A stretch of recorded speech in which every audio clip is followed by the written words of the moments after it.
Now, let me ask you. Ever look around and the world just seems empty to you? Oh, yeah.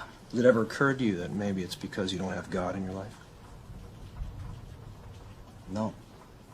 Never? Look, Joe. When I was a kid, I totally believed in God. But, you know, you grow up. Well, I did. I looked around, I said, Santa Claus, no evidence. The Tooth Fairy, no evidence. God, same thing.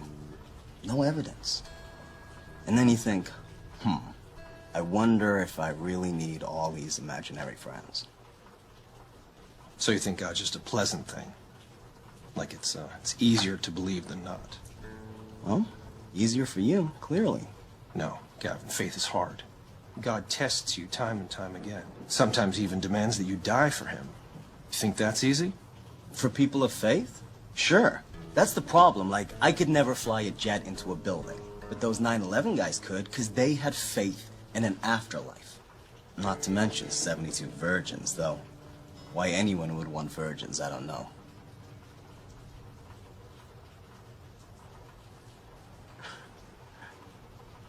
What did God do to you and make you so angry at him? Look at the world that he created. All the beauty. You know, wars and plagues and genocides and earthquakes and tidal waves. And then, after all that suffering, what does your God do next? He sends most of us to hell. Well, not if you've been born again. Right, the old baptismal jacuzzi. You have to accept Jesus Christ as your Lord and Savior. That is your only entrance requirement. Okay, so the Hebes, the Hindus, the Muslims, the atheists, the Buddhists, all damned, right? They have to accept Jesus Christ. And the Catholics, because they're not born again, right? Right. And face it, man, it's kind of crazy. No, it's not crazy. God gives us free will for that purpose. Otherwise, we would just be puppets. Life would be meaningless. That's the beauty of eternal salvation. You see, anyone can go to heaven or hell because anyone can be saved. It's your choice. Unless you're a kid in China who gets hit by a bus and never even heard of this getting saved deal. Where's his choice? Well, that's why it's so important to spread the gospel. Try and save people. I'm sorry, I don't mean to laugh. I just find this kind of fundamentalism incredible. I mean, all of you, totally convinced you know exactly who God is and exactly how he wants to be worshipped. And all without a lick of evidence he even exists. No wonder there's so many holy wars. Without evidence, how else would you win this argument except by killing each other? See, I see evidence in all kinds of things. So do they. And sooner or later, one of these guys who hears God in his head is going to get a hold of weapons of mass destruction.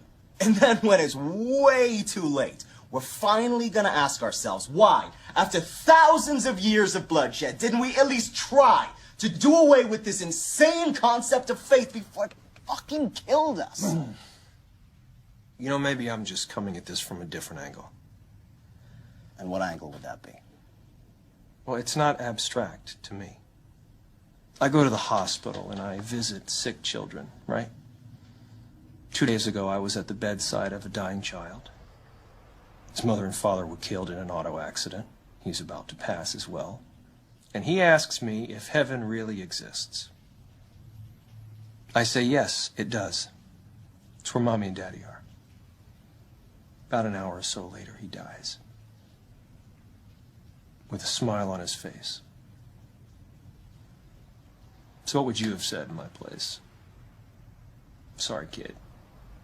No evidence. No. I probably would have told him exactly the same lie you did. But Joe, I'll tell you one thing I damn sure wouldn't have said. And that's, I'm sorry, kid. You're going to hell if you haven't been baptized. Lord, forgive this man for his hard heart and his blasphemy. I think he has suffered much more than he knows, and he needs your love and support now more than ever. No, Joe, I'm sorry, but you don't know a damn thing about me. And I don't need your help, or your salvation, or any other fucking bullshit you may have to offer. Don't swear in front of my wife! Gavin, I think you should leave.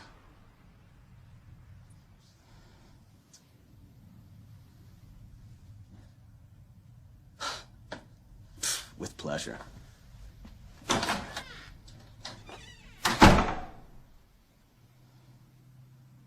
Why can't you leave people Don't you alone? dare talk to me. You get out of my sight.